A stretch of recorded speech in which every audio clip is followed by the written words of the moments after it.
Salut à tous. Aujourd'hui, nous plongeons dans une réalité qui dépasse l'imagination. Des machines titanesques, des camions miniers colossaux fraîchement débarqués au Burkina Faso. Ce n'est pas un film hollywoodien, c'est la révolution économique qui se déroule en ce moment même sur le sol africain. Ibrahim Traoré transforme son pays en puissance minière sous vos yeux, avec une flotte d'engins qui ferait pâlir les plus grands chantiers du monde. Préparez-vous à découvrir comment ces monstres d'acier changent le destin de toute une nation et redessinent les règles du jeu économique en Afrique. Si vous êtes passionné par les technologies, les enjeux géopolitiques ou simplement curieux de voir des machines hors normes en action, cette vidéo est faite pour vous. N'oubliez pas de laisser un like et de vous abonner à notre chaîne pour ne manquer aucune de nos analyses exclusives sur les transformations qui façonnent l'Afrique de demain. C'est parti pour une plongée au cœur de la révolution minière burkinabé. Des engins colossaux sillonnent maintenant les terres burkinabè, symbole d'une révolution industrielle sans précédent pour ce pays du Sahel. Ces mastodontes d'acier, capables de broyer la roche la plus dure comme du simple bois, ne représentent pas simplement une amélioration technique, mais l'incarnation physique d'une volonté politique ferme et déterminée. Le gouvernement de transition, sous la houlette d'Ibrahim Traoré, a décidé d'investir massivement dans ces équipements lourds pour reprendre en main l'exploitation des richesses nationales. Une flotte impressionnante de dumpers Caterpillar, d'excavatrices géantes et de foreuses ultramodernes transforme désormais le paysage minier du pays. Cette acquisition stratégique marque un tournant historique car, pour la première fois, les Burkinabés possèdent les outils nécessaires pour exploiter eux-mêmes leurs gisements. La présence de ces machines titanesques sur le sol burkinabé n'est pas le fruit du hasard, mais l'aboutissement d'une vision claire, celle d'un pays qui refuse désormais que ses richesses s'envolent vers d'autres contrées sans bénéficier aux populations locales. Pendant des décennies, les compagnies étrangères arrivaient avec leur propre matériel, leurs propres équipes, et repartaient avec la quasi-totalité des profits, laissant derrière elles des communautés appauvries et des terres dévastées. Ce temps est révolu. Les nouvelles autorités ont clairement signifié leur intention de transformer radicalement ce modèle d'exploitation qui s'apparentait davantage à un pillage organisé qu'à un véritable partenariat économique. L'arrivée de ces engins représente donc bien plus qu'un simple investissement matériel. C'est l'affirmation concrète d'une souveraineté nationale trop longtemps bafouée. Le site minier de Yimugu, dans la région du centre-nord du Burkina, illustre parfaitement cette nouvelle approche. Ce gisement stratégique, convoité par de nombreux intérêts étrangers, est désormais exploité sous le contrôle direct de l'État burkinabé. Les bénéfices générés ne s'évaporent plus dans des paradis fiscaux lointains, mais sont en partie réinjectés dans un fonds de développement communautaire. Cette redistribution des richesses permet la construction d'écoles, l'équipement de centres de santé et la réhabilitation des infrastructures rurales. Les communautés locales, qui ne voyaient auparavant que les nuisances de l'exploitation minière, commencent enfin à en percevoir les retombées positives. Cette transformation n'est pas anecdotique. Elle représente un changement fondamental dans la relation entre les ressources naturelles et le développement social. L'acquisition de ces machines s'accompagne également d'un ambitieux programme de formation technique. Des centaines de jeunes burkinabés suivent actuellement des stages pratiques intensifs à Ouagadougou, Bobo-Dioulasso et Kaya pour apprendre à maîtriser ces engins sophistiqués. Cette montée en compétences locales est cruciale car elle garantit l'indépendance opérationnelle du pays à long terme. Le gouvernement ne se contente pas d'importer du matériel. Il investit dans le capital humain nécessaire pour l'utiliser efficacement. Des partenariats avec des constructeurs asiatiques et sud-africains permettent même d'envisager le montage de certaines machines directement sur le territoire national, créant ainsi une filière industrielle complète. Cette stratégie vise à développer non seulement l'extraction minière, mais aussi tout l'écosystème économique qui l'entoure. La flotte actuelle n'est qu'un début. Le plan d'équipement prévoit l'arrivée progressive de dizaines d'autres machines encore plus modernes et performantes. Cette montée en puissance technique s'inscrit dans une vision à long terme de l'industrie extractive nationale. Les autorités souhaitent créer un véritable pôle d'excellence minier au cœur de l'Afrique de l'Ouest, capable non seulement d'exploiter efficacement les ressources du pays, mais aussi de proposer expertise et services aux nations voisines. Cette ambition régionale pourrait transformer le Burkina Faso, longtemps perçu comme un pays enclavé et limité dans ses ressources, en un acteur économique incontournable du continent. La maîtrise technologique devient ainsi le tremplin vers une nouvelle position géostratégique. Le contrôle des machines permet également une meilleure gestion environnementale des sites miniers. Les équipements modernes intègrent des technologies de réduction des impacts écologiques, comme la limitation des poussières, le traitement des eaux ou la réhabilitation progressive des zones exploitées. Cette dimension écologique n'est pas secondaire dans un pays confronté aux défis du changement climatique et de la désertification. Les nouvelles autorités semblent avoir compris que l'exploitation des ressources naturelles ne peut être durable que si elle préserve l'environnement dans lequel vivent les populations. Cette approche plus responsable représente une rupture avec les pratiques antérieures, souvent caractérisées par une négligence environnementale aux conséquences dramatiques pour les écosystèmes locaux. La transparence constitue un autre axe majeur de cette révolution minière. Pour la première fois, les volumes extraits, les revenus générés et leur répartition font l'objet d'une communication publique régulière. Des plateformes numériques permettent même de suivre en temps réel l'activité des principales mines du pays. Cette traçabilité répond à une demande ancienne des populations qui, trop souvent, voyaient les richesses de leur sous-sol disparaître sans jamais connaître leur véritable valeur ni leur destination. Elle permet également de lutter efficacement contre la fraude et l'évasion fiscale qui privaient l'État de ressources considérables. La maîtrise technique s'accompagne ainsi d'une maîtrise informationnelle, tout aussi essentielle pour garantir une exploitation équitable des ressources. Les nouvelles machines permettent également d'accélérer la diversification du secteur minier. Si l'or reste la ressource phare du Burkina Faso, le pays dispose également d'importants gisements de manganèse, de zinc, de cuivre et plus récemment identifié, de lithium. Ce dernier, essentiel à la fabrication des batteries pour véhicules électriques, représente un enjeu stratégique mondial considérable. Grâce à ces nouveaux équipements, le Burkina Faso peut désormais envisager l'exploitation efficace de ses différentes ressources, réduisant ainsi sa dépendance à l'or et élargissant sa base économique. Cette diversification est cruciale pour garantir la stabilité des revenus nationaux face aux fluctuations des cours mondiaux des matières premières. Derrière ces camions géants, ces pelleteuses imposantes et ces broyeurs puissants se dessine donc un nouveau Burkina Faso, déterminé à contrôler son destin économique. Ce n'est plus un pays qui attend passivement que d'autres viennent exploiter ses richesses, mais une nation qui s'équipe, se forme et s'organise pour valoriser elle-même son patrimoine géologique. Le chemin reste long et semé d'obstacles, tant les intérêts contraires sont puissants. Mais pour la première fois depuis l'indépendance, le pays dispose des moyens techniques de sa politique d'émancipation économique. Ces machines impressionnantes qui traversent aujourd'hui les routes poussiéreuses du pays ne sont pas seulement des outils d'extraction, elles sont les symboles tangibles d'une révolution silencieuse mais profonde. La transformation du secteur minier burkinabé va bien au-delà d'une simple acquisition de matériel. Elle incarne une véritable révolution dans la gouvernance des ressources naturelles, orchestrée avec détermination par le président de la transition, Ibrahim Traoré. Dès son arrivée au pouvoir, ce dernier a clairement affiché sa volonté de rompre avec les schémas d'exploitation hérités de l'époque coloniale et perpétués sous diverses formes après l'indépendance. Pour lui, l'équation est simple mais fondamentale. Aucun développement véritable n'est possible tant que le pays ne contrôle pas pleinement ses propres richesses. Cette conviction profonde, répétée lors de nombreuses interventions publiques, constitue le socle idéologique de la réforme en cours. L'or, le zinc, le manganèse et maintenant le lithium du Burkina Faso doivent d'abord servir au développement du Burkina Faso, et non enrichir des actionnaires étrangers indifférents au sort des populations locales. L'une des mesures phares de cette nouvelle politique a été la nationalisation partielle de plusieurs sites miniers stratégiques.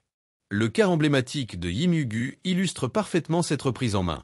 En mars 2024, le gouvernement de transition a officiellement annoncé que l'extraction aurifère sur ce site serait désormais placée sous supervision étatique directe. Cette décision ne représente pas un simple changement d'opérateur, mais une transformation radicale de la chaîne de valeur. De l'extraction à la commercialisation, en passant par le traitement et le raffinage, l'ensemble du processus est maintenant sous contrôle national. Cette maîtrise intégrale permet non seulement de maximiser les revenus pour l'État, mais aussi d'assurer une répartition plus équitable des bénéfices. Les communautés locales, longtemps réduites au rôle de spectatrices impuissantes de l'exploitation de leurs terres, deviennent désormais des parties prenantes légitimes et reconnues. Parallèlement à ces nationalisations ciblées, une refonte complète du cadre légal minier est en cours d'élaboration. La nouvelle charte minière en préparation impose des exigences beaucoup plus strictes concernant le contenu local, la transparence fiscale et la redistribution des revenus. Les entreprises souhaitant opérer au Burkina Faso devront désormais respecter des quotas précis d'emplois locaux, s'engager sur des transferts de technologies significatifs et contribuer substantiellement au développement des infrastructures communautaires. Les contrats léonins qui permettaient auparavant aux multinationales d'extraire les richesses en laissant des miettes fiscales sont désormais proscrits.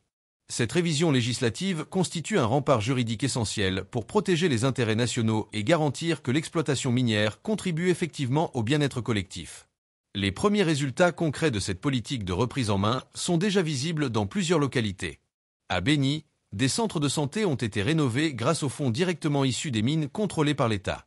À Sapsé, des pompes hydrauliques ont été installées, améliorant considérablement l'accès à l'eau potable pour des milliers d'habitants. Ces projets communautaires ne sont pas de simples opérations cosmétiques destinées à apaiser les tensions sociales. Ils s'inscrivent dans une stratégie cohérente de développement territorial ancrée dans les besoins réels des populations.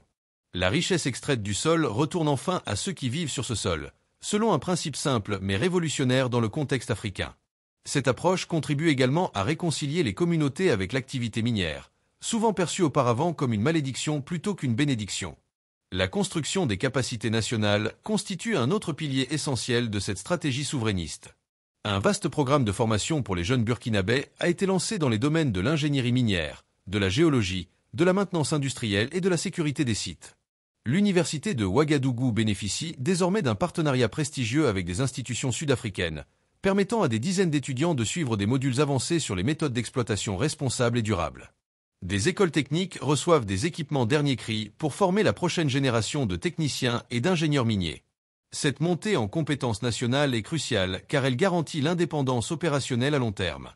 Un pays peut nationaliser ses mines, mais sans expertise locale pour les gérer, cette nationalisation reste symbolique. La transparence représente également une rupture majeure avec les pratiques antérieures. Pour la première fois dans l'histoire du pays, des données publiques précises sont accessibles concernant les volumes extraits, les revenus générés et leur répartition. Des plateformes numériques permettent même de suivre en temps réel l'activité des principales mines, créant un niveau de transparence inédit dans le secteur. Cette politique d'ouverture répond à une demande ancienne de la société civile et des communautés locales, longtemps maintenues dans l'ignorance des réalités économiques de l'exploitation minière. Elle contribue également à restaurer la confiance des citoyens envers les institutions publiques, condition préalable à toute mobilisation nationale autour d'un projet de développement partagé. La transparence n'est donc pas seulement une question technique, elle est profondément politique. Cette stratégie minière ne se limite pas à l'or, mais englobe l'ensemble des richesses du sous-sol burkinabé. Le pays possède d'importants gisements de manganèse, de zinc, de cuivre, de phosphate et surtout de lithium, ce métal devenu stratégique dans la course mondiale aux batteries électriques. Pour ces ressources également, le gouvernement entend éviter les erreurs du passé. Les nouveaux contrats d'exploitation incluent désormais des obligations strictes concernant la transformation locale des minerais. L'objectif est clair. Il ne s'agit plus de se contenter d'exporter des matières premières brutes, mais de développer progressivement une véritable industrie de transformation, créatrice d'emplois qualifiés et de valeur ajoutée. Cette ambition industrielle représente un changement radical de paradigme économique. Cette politique de souveraineté minière suscite évidemment des résistances. Certains groupes de pression internationaux, voyant leurs intérêts menacés, exercent diverses formes de pression diplomatique et économique pour tenter de faire échouer cette entreprise d'émancipation. Les critiques se multiplient, accusant parfois le régime de transition de nationalisme économique excessif ou de mauvaise gouvernance. Pourtant, Ibrahim Traoré maintient fermement son cap, convaincu que cette bataille pour le contrôle des ressources est existentielle pour l'avenir du pays. Il sait que sans maîtrise des richesses de son sous-sol, le Burkina Faso ne pourra jamais financer son industrialisation ni construire une économie résiliente. Cette détermination face aux pressions extérieures renforce sa popularité auprès d'une population qui aspire à davantage de dignité nationale. Pour mener à bien cette transformation profonde, le Burkina Faso diversifie ses partenariats internationaux. De nouveaux accords sont conclus avec des pays comme la Russie, la Turquie, l'Iran ou certains États d'Amérique latine, dans un esprit de coopération équilibrée. Pendant des décennies, le Burkina Faso a été présenté comme un pays pauvre, dépourvu de ressources naturelles significatives. Cette perception erronée, largement répandue dans les médias internationaux et parfois entretenue par certains intérêts économiques, a occulté une réalité géologique bien différente. Sous ces terres rougeâtres et ces paysages sahéliens apparemment austères, ce pays enclavé d'Afrique de l'Ouest regorge en réalité de richesses minérales extraordinaires. Or, manganèse, zinc, phosphate, cuivre, argent et désormais lithium, le sous-sol burkinabé constitue un véritable trésor dont le potentiel commence seulement à être pleinement appréhendé. Cette abondance minérale contredit radicalement l'image d'un pays condamné à la pauvreté par sa géographie. Le Burkina Faso n'est pas pauvre en ressources, il a simplement été privé trop longtemps des bénéfices de ses propres richesses par des mécanismes économiques inéquitables. L'or représente aujourd'hui la ressource emblématique du pays, celle qui illustre à la fois son potentiel et les défis de sa souveraineté économique. En 2023, le Burkina Faso s'est hissé au rang de 4e producteur d'or du continent africain, derrière le Ghana, l'Afrique du Sud et le Soudan. Cette progression fulgurante dans la hiérarchie des nations aurifères témoigne de la richesse exceptionnelle de son sous-sol. Des dizaines de sites d'extraction sont actuellement en activité, répartis sur l'ensemble du territoire, du Sahel au centre-sud. Chaque année, ce sont plusieurs tonnes du précieux métal qui sont extraites des entrailles de la terre burkinabé. Mais pendant longtemps, cette production impressionnante n'a généré que des retombées marginales pour la population et l'économie nationale. Les bénéfices substantiels de cette exploitation s'évaporaient vers des paradis fiscaux lointains, tandis que le pays d'origine de ces richesses continuait de figurer parmi les plus pauvres au monde. Cette contradiction flagrante entre abondance des ressources et persistance de la pauvreté constitue précisément ce que le président Ibrahim Traoré a décidé de combattre. Sa vision repose sur un constat simple mais révolutionnaire. Les ressources naturelles d'un pays doivent d'abord servir au développement de ce pays et au bien-être de sa population. Cette approche, qui pourrait sembler évidente, représente en réalité une rupture fondamentale avec des décennies de pratiques extractivistes où les nations africaines étaient réduites au rôle de simples pourvoyeuses de matières premières. La politique minière actuellement mise en œuvre vise à transformer radicalement cette équation économique déséquilibrée. Elle repose sur la valorisation nationale de l'ensemble des ressources du sous-sol, dans une logique de développement endogène et de souveraineté économique réelle, et non plus simplement proclamée. Pour réaliser cette ambition, le gouvernement a d'abord lancé une vaste campagne de cartographie géologique utilisant les technologies les plus avancées. Drones, satellites et prospection sur le terrain sont mobilisés pour identifier avec précision les réserves encore inexploitées, évaluer leur potentiel économique et planifier leur exploitation future. Cette démarche scientifique rigoureuse permet d'acquérir une connaissance exacte du patrimoine minéral national, condition préalable à toute négociation équilibrée avec d'éventuels partenaires étrangers. Trop souvent dans le passé, l'ignorance des autorités concernant la valeur réelle de leurs ressources a conduit à la signature de contrats léonins, particulièrement défavorables aux intérêts nationaux. Cette époque d'asymétrie informationnelle, propice à toutes les manipulations, semble désormais révolue grâce à cette nouvelle maîtrise technique. Parmi les découvertes les plus prometteuses figure le lithium, ce métal devenu stratégique dans la transition énergétique mondiale. Composant essentiel des batteries pour smartphones, ordinateurs portables et véhicules électriques, le lithium est aujourd'hui l'objet d'une compétition internationale féroce. Les études préliminaires menées dans la région de Gaoua et dans le sud-ouest du Burkina Faso révèlent des gisements significatifs, susceptibles de positionner le pays comme un acteur important sur ce marché en pleine expansion. Si ces ressources sont exploitées intelligemment, dans une logique de valorisation locale plutôt que de simple exportation brute, elles pourraient constituer un levier de développement industriel considérable. Le gouvernement travaille déjà sur des projets de transformation locale, conformément à sa vision d'une économie intégrée qui ne se contente pas d'exporter des matières premières. Le manganèse représente une autre ressource stratégique encore sous-exploitée dans le pays. Ce minerai, essentiel à la production d'acier et d'alliage industriel, se trouve en quantité importante dans les régions de Tambao et de Kupela. Des projets d'exploitation, longtemps gelés ou abandonnés faute de volonté politique ou d'infrastructures adéquates, sont actuellement en cours de relance sous la supervision directe des autorités nationales.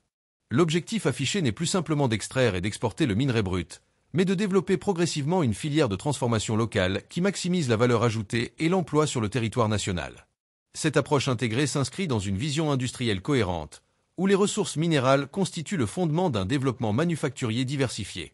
Cette nouvelle approche des ressources naturelles ne se limite pas à l'extraction et à la transformation.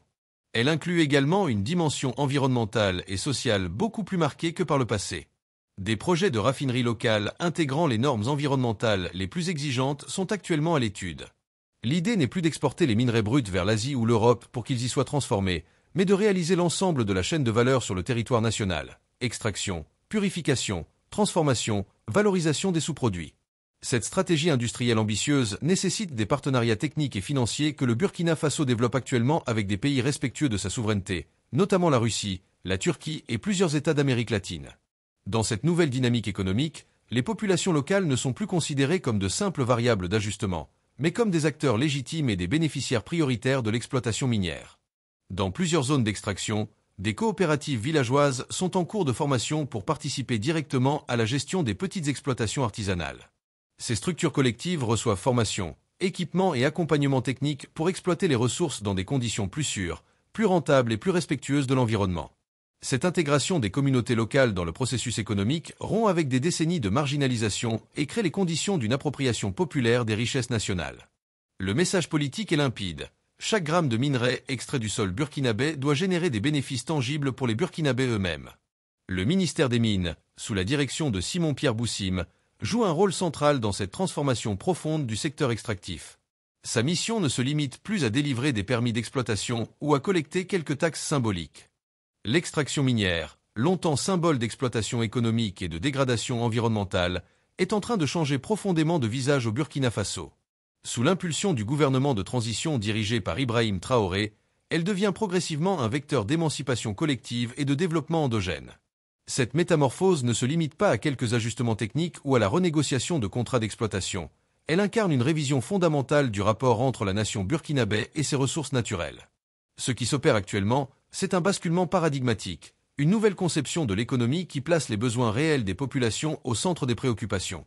Les richesses du sous-sol ne sont plus considérées comme des commodités destinées aux marchés internationaux, mais comme des biens communs nationaux dont la valorisation doit prioritairement servir l'intérêt collectif. Cette approche rompt avec des décennies de pratiques extractivistes où les ressources africaines alimentaient le développement d'autres continents sans bénéficier aux territoires qui les produisaient. Les coopératives minières locales constituent l'une des innovations les plus significatives de cette nouvelle politique économique. Pendant longtemps, l'exploitation artisanale de l'or au Burkina Faso s'est déroulée dans une précarité extrême, en marge de toute légalité. Des milliers d'hommes et de femmes, souvent très jeunes, s'épuisaient dans des conditions dangereuses, manipulant des produits toxiques sans protection, pour des revenus dérisoires. Cette activité, bien que créatrice d'emplois, générait d'immenses problèmes sanitaires, environnementaux et sociaux. Aujourd'hui, grâce à l'action des nouvelles autorités, ce secteur informel est progressivement intégré dans un cadre structuré et protecteur. L'État met en place des dispositifs juridiques pour régulariser les orpailleurs, leur fournir des formations aux techniques d'extraction plus sûres et plus efficaces, et surtout leur donner accès à des équipements modernes qui améliorent considérablement leur productivité tout en réduisant les risques professionnels. Cette formalisation du secteur artisanal ne représente pas une simple normalisation administrative.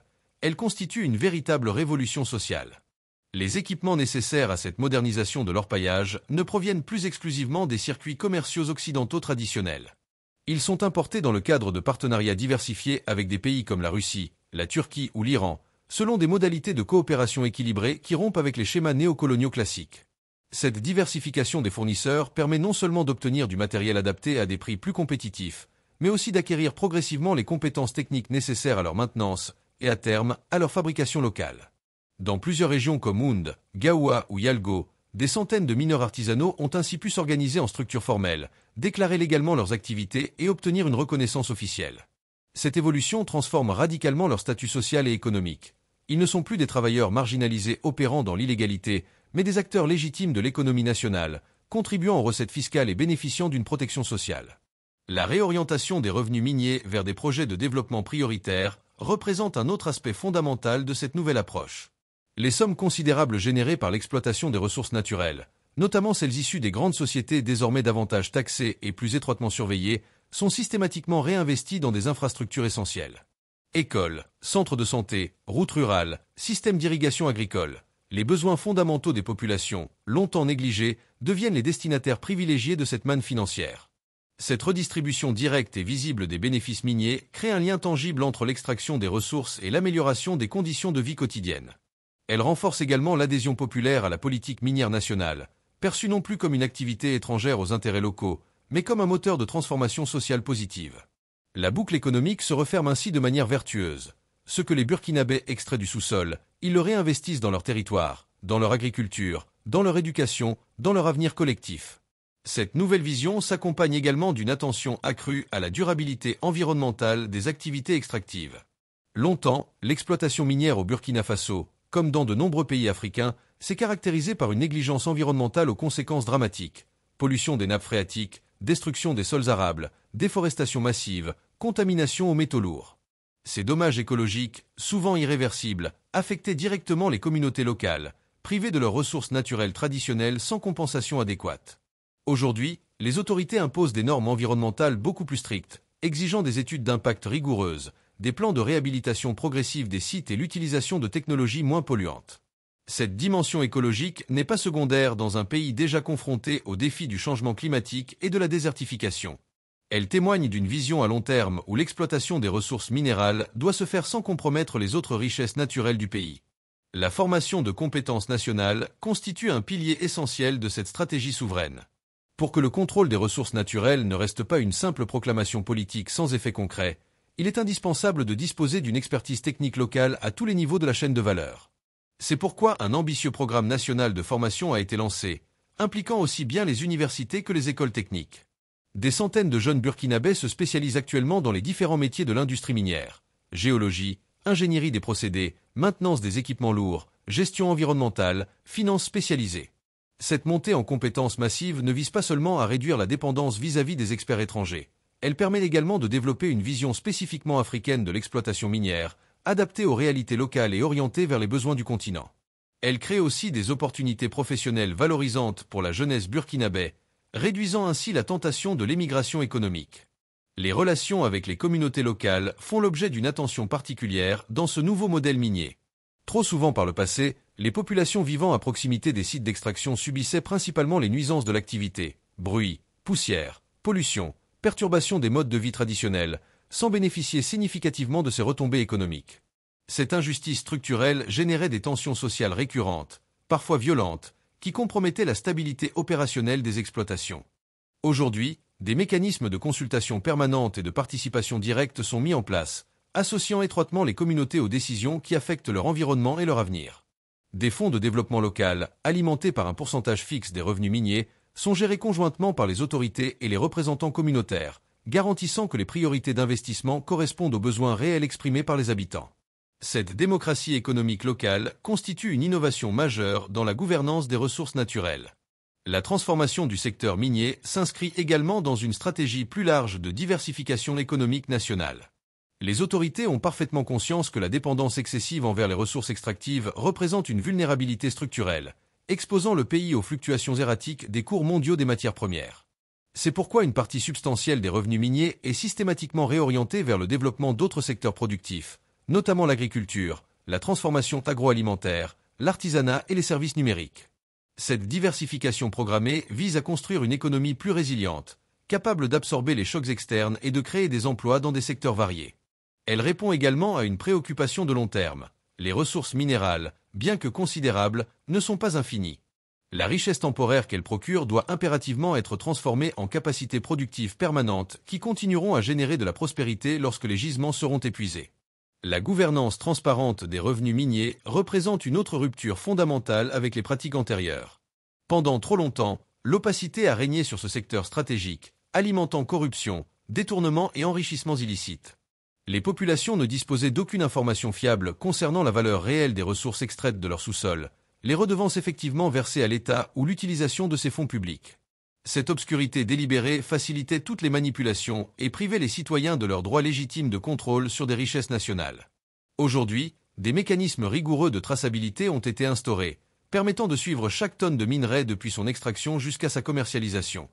Des rapports détaillés sont régulièrement publiés, exposant les volumes produits, les revenus générés et leur allocation précise. Cette transparence radicale n'est pas seulement une question technique, elle constitue un pilier essentiel de la légitimité démocratique du nouveau modèle économique en construction.